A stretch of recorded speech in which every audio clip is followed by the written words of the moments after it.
Selamat malam Ibu, saya Trinita Gracia Evelindoro dengan NIM 1020240013 Manajemen Informasi Kesehatan. Di sini saya akan membuat video animasi tentang uji statistik pada uji t-test independen dan uji Mann-Whitney. Pada mata kuliah Biostatistika, alasan pengampu oleh Ibu Pemarida Simbolon SKM MKes. Nah, uji t-test independen adalah uji statistika yang bertujuan untuk membandingkan rata-rata dua grup yang tidak saling berpasangan atau tidak saling berkaitan. Tidak saling berpasangan dapat diartikan bahwa penelitian dilakukan untuk dua subjek yang berbeda. Prinsip pengujian ini adalah distribusi data harus normal. Uji t-test sampel independen dapat berupa one-tailed atau two-tailed. One-tailed dapat digunakan apabila peneliti memiliki arah tertentu dalam hipotesisnya. Sedangkan two-tailed digunakan apabila peneliti tidak memiliki arah spesifik dalam hipotesisnya dan hanya ingin melihat apakah adanya perbedaan yang signifikan. Adapun syarat dilakukan uji T yang dijelaskan oleh Fulcon 2013 dan Montgomery 2013. Yang pertama yaitu skor kedua kelompok dilakukan pemilihan sampel secara acak dari masing-masing populasi. Skor yang dianalisis bersifat independen atau satu sama lain. Skor yang masing-masing kelompok berdistribusi normal. Dan varians kedua populasi tersebut sama besar ataupun homogen. Prosedur pengujian uji T bebas atau independen yang pertama yaitu merumuskan formulasi hipotesisnya. H0 atau H hipotesis 0 tidak terdapat perbedaan antara perlakuan pertama dengan perlakuan kedua. H1 atau H hipotesis alternatif dapat perbedaan antara perlakuan pertama dengan perlakuan kedua atau hipotesis 0 sama dengan mu1 sama dengan mu2, H1 sama dengan mu1 tidak sama atau mu1 tidak sama dengan mu2. Adapun rumusnya seperti S sama dengan akar dari N1 kurang 1 S1 dikali S1 kuadrat ditambah N2 kurang 1 S2 kuadrat per N1 ditambah N2 dikurang 2.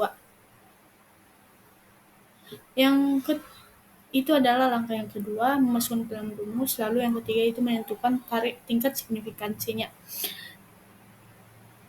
T-table yaitu T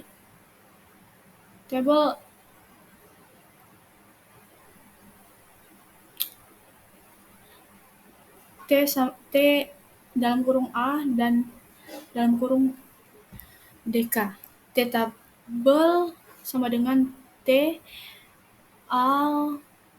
alpha dikali N1 ditambah N2 kurang N2 yang dimana alpha yaitu 1% atau 5%, DK yaitu derajat kebebasan, dan DK sama dengan N1 tambah N2 dikurang 2. Prosedur pengujian uji t-test independen.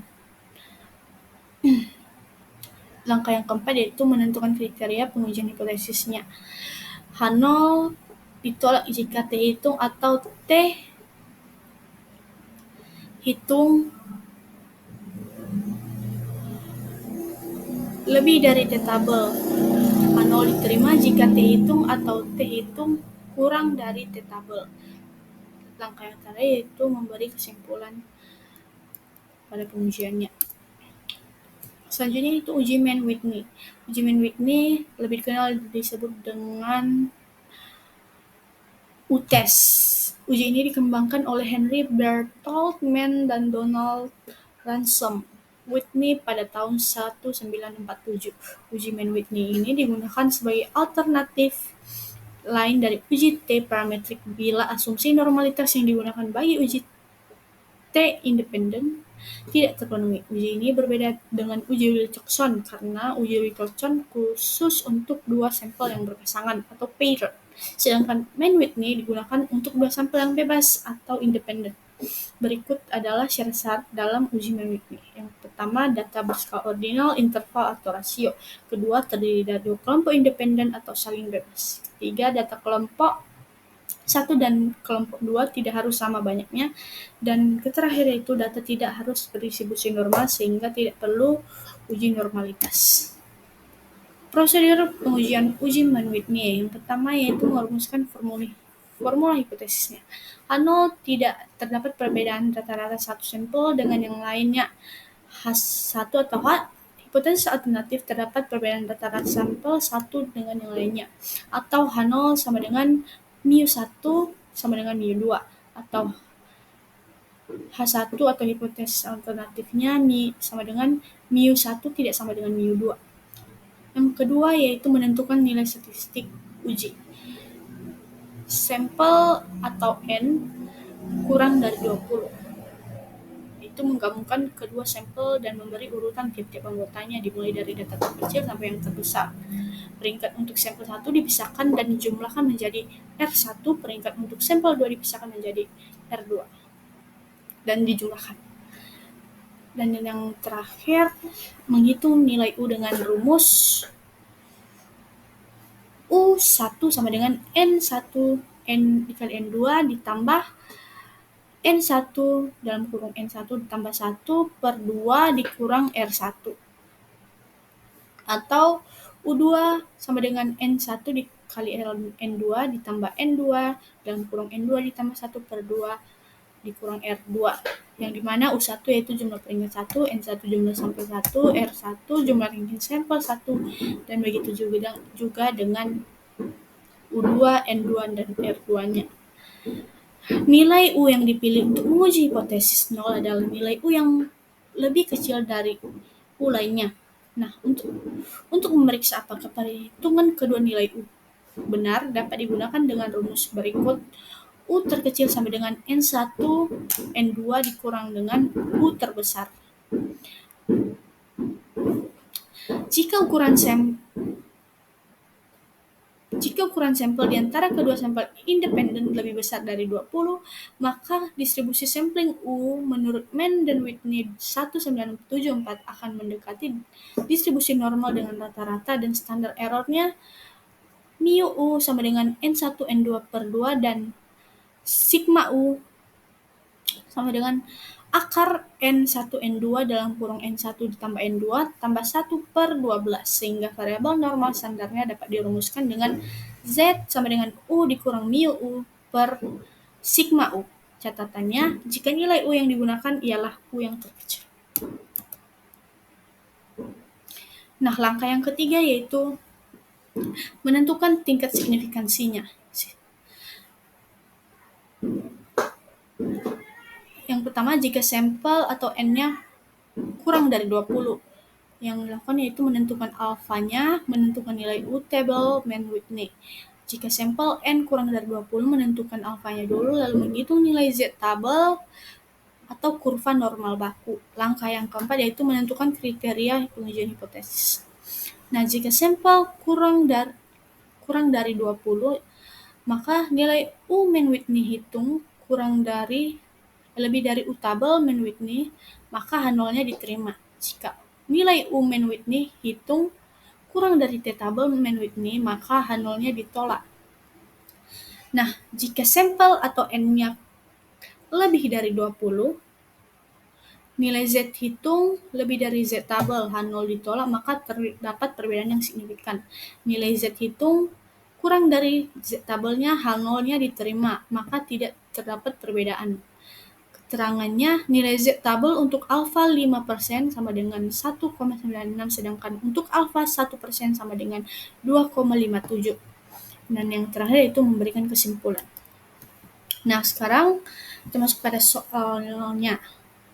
Seorang analis MIG ingin mengetahui apa terdapat perbedaan waktu pelayanan pasien dalam menit antar dua unit rawat jalan, unit A dan unit B. Data dikumpulkan dari 10 pasien masing-masing unit. Berikut adalah data ringkas output dari SPSS. Grupnya yaitu unit A dan unit B-nya, min-nya 23,4 dan 28. Untuk unit A 23,4, unit B 28,1. Standar deviasinya untuk unit A 4,2, unit B 2,8. Dan N-nya yaitu 10, begitu juga dengan unit B. Nah, pertanyaannya, hasil uji Levens Test for Equality of Variance menunjukkan nilai sigma signifikan sama dengan 0,512 dan nilai dites menunjukkan nilai signifikan to Taylor-nya yaitu 0,032. Berdasarkan output tersebut, apa kesimpulan yang benar? A. Tidak ada perbedaan signifikan waktu pelayanan unit A dan B. B.